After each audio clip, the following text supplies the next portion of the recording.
Hey everyone, welcome to the Leadership Locker. My name is Rich Cardona, and on this podcast, we dig through the lessons of today's most exceptional leaders to help you break through your barriers. If you're trying to progress your career, if you are trying to accelerate your entrepreneurial journey, which I know you all are, if you're looking to have a smoother transition out of the military because it is incredibly difficult, then you're in the right place. My guests and I are going to give you the tools and the resources to accelerate your curve, help you surge, and just crush it. So here we go.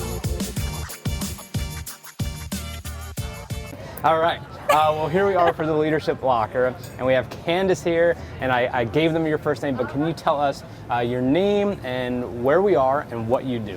Sure. So I'm Candice Galek, and I am the founder and CEO of Bikini Luxe and the Karma Honey Project nonprofit, which is just new this year. Yes. We're just chilling in Miami, having coffee, having a good day.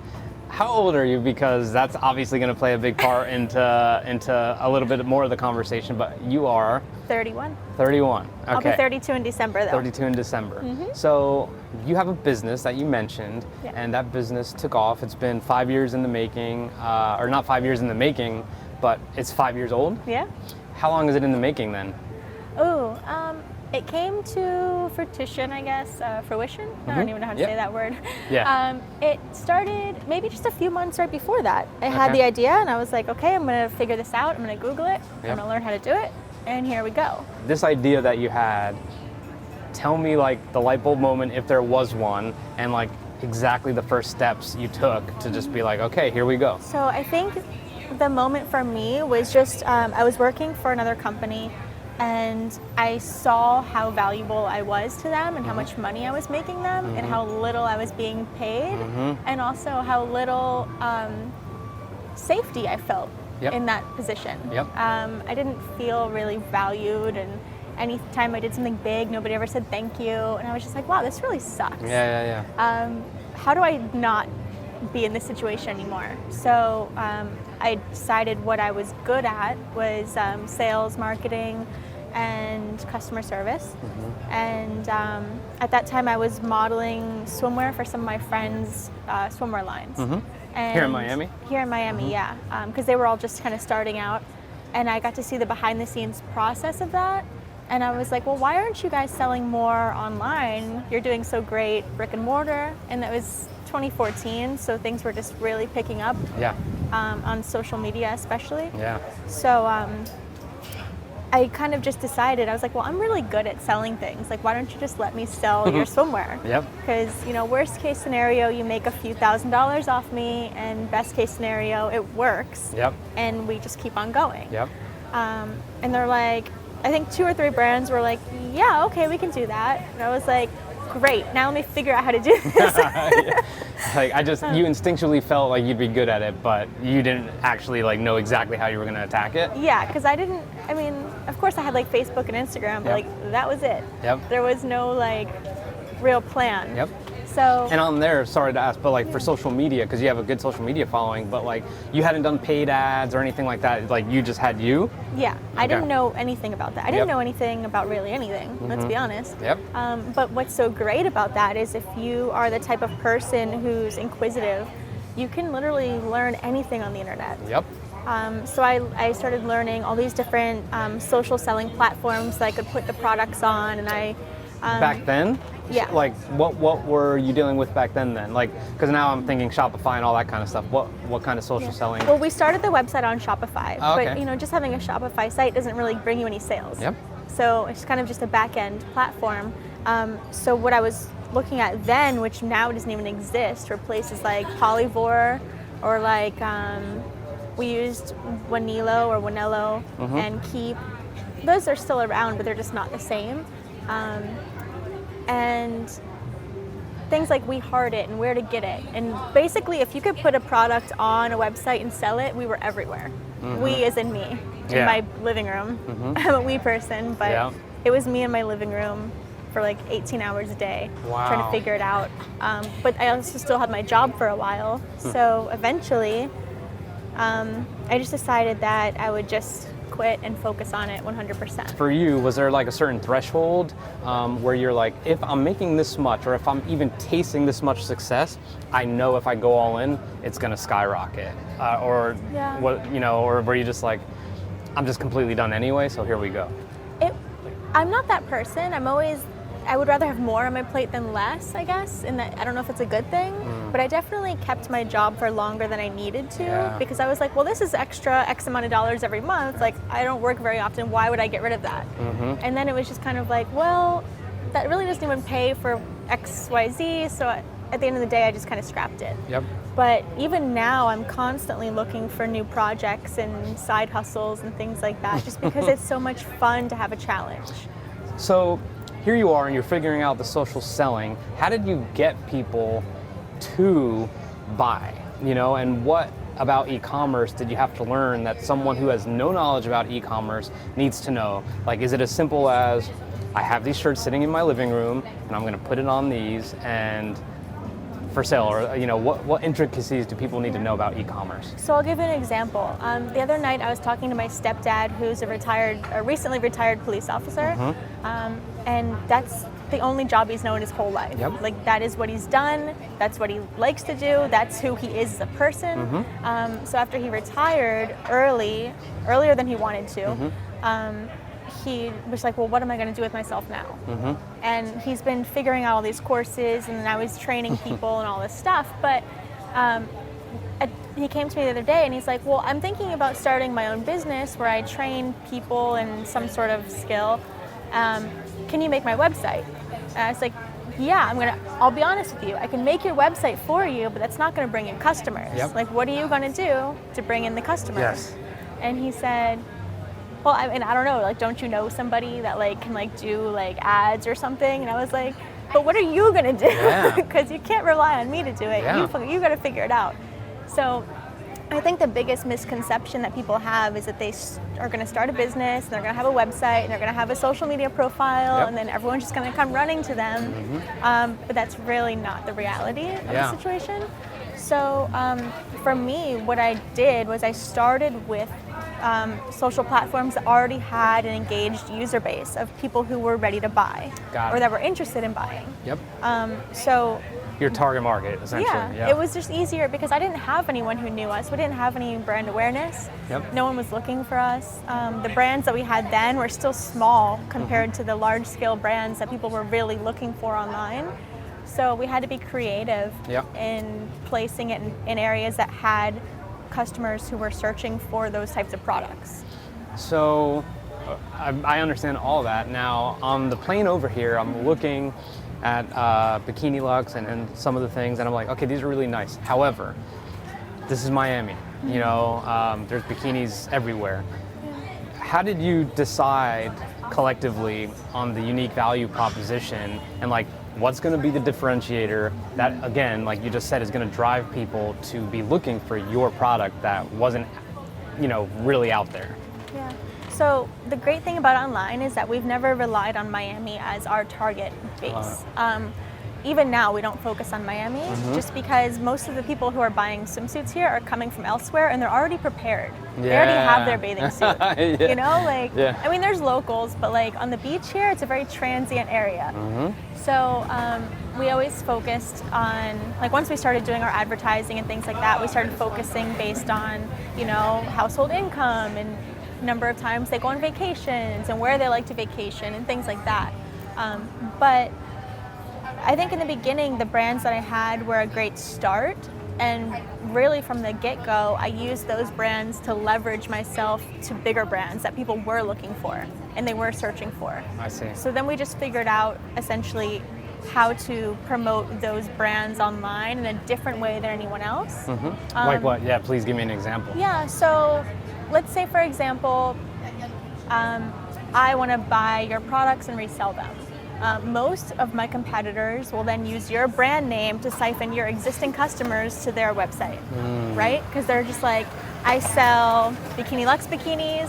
I want people to know I sell Bikini Luxe bikinis. I'm going to try to rank for that. I'm going to set up ads for that. So they essentially become your competition online. Interesting. And they're rather giving than you, affiliates. Like, wow. Well, I mean, Yeah, because they'll target your actual business name. Yeah. Because they don't know how to do anything different, and it's like the low-hanging fruit, right? So we were just like, we're not going to do that, but we're going to strategically set up our product descriptions and the names of our photos and our ads to reach people who are looking for things like black designer triangle bikini. And they're going to find you a brand they didn't previously think about or know about because they land on it because we set it up that way. Yep. And that was a valuable proposition to them because they're like, wait, you're going to bring us new eyes onto our brand and not take our existing customers? And I was like, yeah, why not? Yeah. And then that's how we got started. That's what set us love apart. But also, we always chose brands that gave back to the community. So that was what set us apart online from our competitors. Was everyone was selling things but not actually doing any good.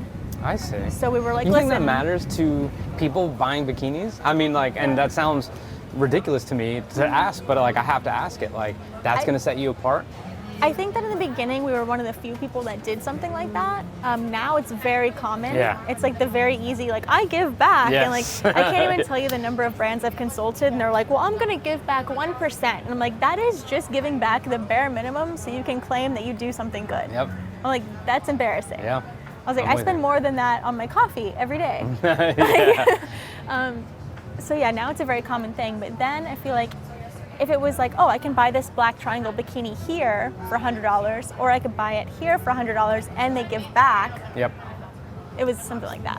When it comes to e-commerce, what does the overhead look like and what are some costs that a lot of people fail to consider off the bat? There's a lot to it. Yeah. Like for me, for example, when we were buying wholesale in the beginning, and then we switched to solely drop shipping relatively quickly because we had issues with managing that number of inventory and it just sitting there. Yep. So we switched to drop shipping.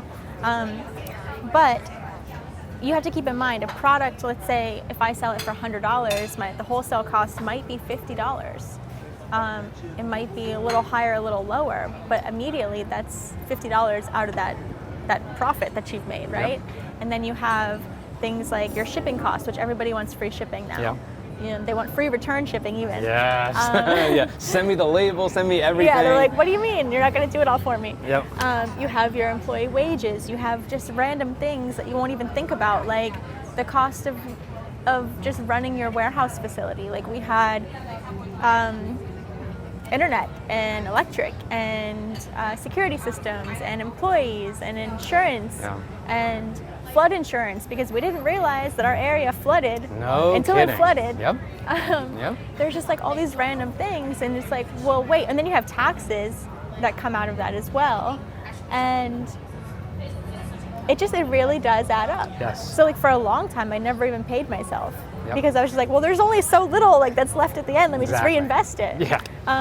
And then eventually I was like, okay, like I'm comfortable enough to actually pay myself, but it took a long time. Yeah. I want to ask about Forbes. Yeah. So you ended up you were on the Forbes 30 under 30 list. And tell me how that felt and like how that came about. Like, was it a phone call, an email, or did someone show up with like a Forbes sign at your house? Oh my God, that would be amazing. Yeah.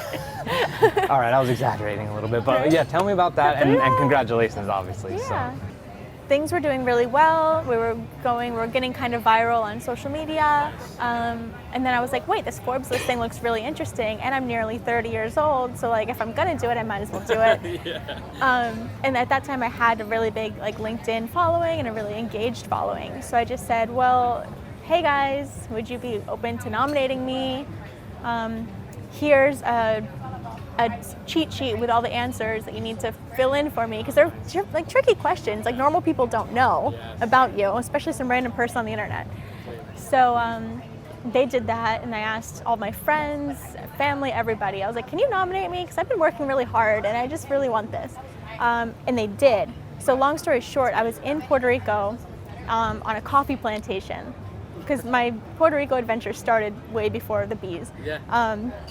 I was on a coffee plantation, and there had been a lot of rain the night before, and there was mudslides, and the roads were washed out, and it was just like, okay, well, my flight's leaving, so we're trying to like navigate down this like really hilly, bumpy terrain, and like my GPS isn't working, there's no cell service, so I was kind of stressing. And we didn't have any gas, which we didn't realize until we're driving down this mountain. At least it's downhill, yeah. I know, at least it's downhill. So it was on empty. I was like, how long has it been on empty? We don't know where we're going. So as it's happening, I'm like on my phone, like consistently, like trying to refresh, and a text comes through from my assistant, and she's like, listen, you got this email from Forbes saying that they need you to respond within 24 hours if you're gonna like do this thing. And I was like, oh, I don't have any cell service, I don't have any gas. So I started like panicking, going downhill, and we find a gas station that's along the way, and we roll up, and it's all saran wrapped around the gas pumps, and she's like, no gas. I was like, I need to get down to cell service so I can make this happen. Yeah. And she's like, no problem, just put it in neutral and coast. And I'm like, we've been on E for a while. yeah, I'm like, okay. And she's like, it's downhill. I'm like, well, how far? And she's like, it's like 7 miles. I'm like, Risky. it's like, am I gonna make my flight? Am I gonna be able to get this call done in time? Am I gonna like figure this out? So yeah, everything was fine. Coasted down to the gas station, got service, and it was a form or an email or like a short questionnaire I had to fill out and send back to them. And then they flew me out to New York, and we did a photo shoot and a video shoot, and that was a lot of fun. So Forbes, you did your shoot. You said it opened some doors. Yeah. Tell me about that, and like, how much did that propel your business? It propelled the business a lot, but it also opened doors that I never even knew existed or were an option for me. I love it. I started consulting, I started public speaking. Nice. I spoke at Columbia. Wow. And I was like, wait, I've never even considered this in my life. Yep. But now people want to hear from me, so this is great. I started consulting for like an ultra luxury hotel, which I was just like, I thought it was a joke, I'll be honest. Yeah. Like at first I was like, this is a scam, someone's trying to kidnap me. Yeah. I'm not gonna do this. Yeah. They're like, oh, we have to fly you to Mexico. I'm like, this is not gonna go over well. Yeah. And then I realized, I'm like, wait, this is totally legit. I'm like, they actually want me. That's awesome. And that was really cool. Yeah. And so like those are just some things. I started writing my own business column for Inc. magazine. That was really nice. I didn't know and that came after Forbes. It came from the whole LinkedIn thing because I was getting so many views of my articles there. Nice. So that was really neat. But yeah, like there's cool stuff that I just never really considered. I kind of thought, okay, I'm gonna do Bikini Luxe, and this is gonna be what I do for the rest of my life, and this is my business, and this is how I pay my bills. And then everything else happened. And I was like, like shiny object syndrome. Like, ooh, I can do this. So that leads into your nonprofit, which is, and I believe it's Karma Honey Project? Yeah, Karma Honey Project. Let's talk about it. It's really cool. So it's based in Puerto Rico. Yep. And what we do is there's a really specific type of bee there that's super resilient and hardy compared to the US bee. It's like kick-ass bee. And no one was really paying any attention to it. And after Hurricane Maria, the agriculture sector kind of got wiped out. Yeah. The bees went right along with it. There's a couple of scientists and biologists and things like that who are interested in that specific type of bee for their capability of, kind of replacing the really kind of weak bees that we have currently. Yeah. So I had already been on the island and been touring around all these different farms just for fun, and then started circling back and talking to them about this bee, and they're like, yeah, we need bees. We need bees for all of our pollination, for our crops. And I was like, okay, so this is what I'm gonna do. It's like, I'm gonna get some money together and get some hives, and we're going to rescue bees from places where people want to get rid of them, and we're just gonna move them to your farm. And that started working really well. Yeah. And it was a lot of fun. And every farmer is just like we have no shortage of people that are asking for bees. Yeah. Like everybody's like, yeah, I want that. And it's just like, well, we need to find the resources to remove them. We need to get the money to buy all the products we need. And then someone has to maintain it. Because the farmers are like, some are like, yeah, I want to do it myself. And then other ones are like, no, you got to figure that out. I'm just going to worry about my crops. So now it's like, okay, well, we need somebody to go around and check on them and make sure they're healthy and happy. And then, so it's been a fun process. And that started in February of 2019. Yeah.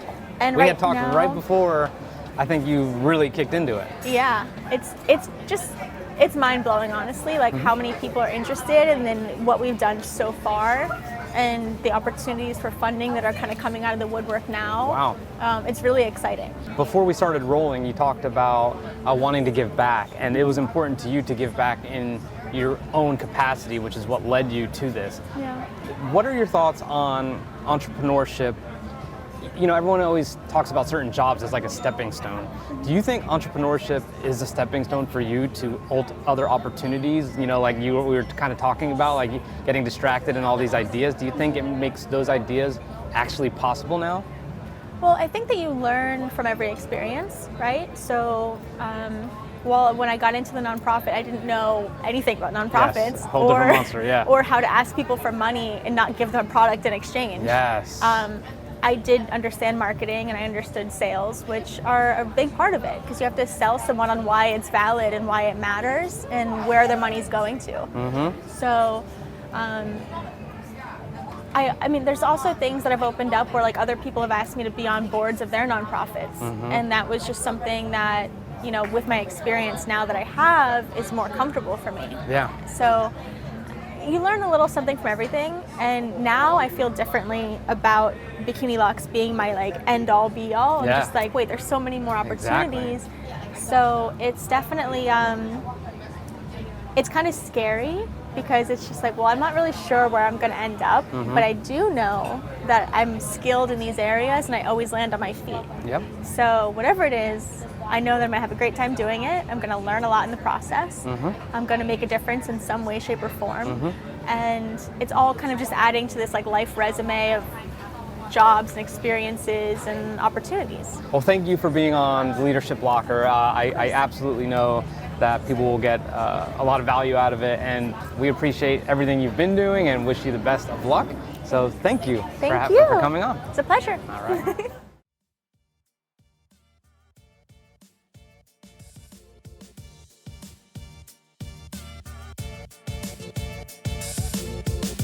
Thank you for listening to the Leadership Locker. For more about us, how we can serve you, and for other episodes, please visit richcardonamedia.com/podcast. If you liked this episode a lot or little, please don't forget to subscribe so that way my guests and I can continue to deliver some heat and get you the knowledge that you want.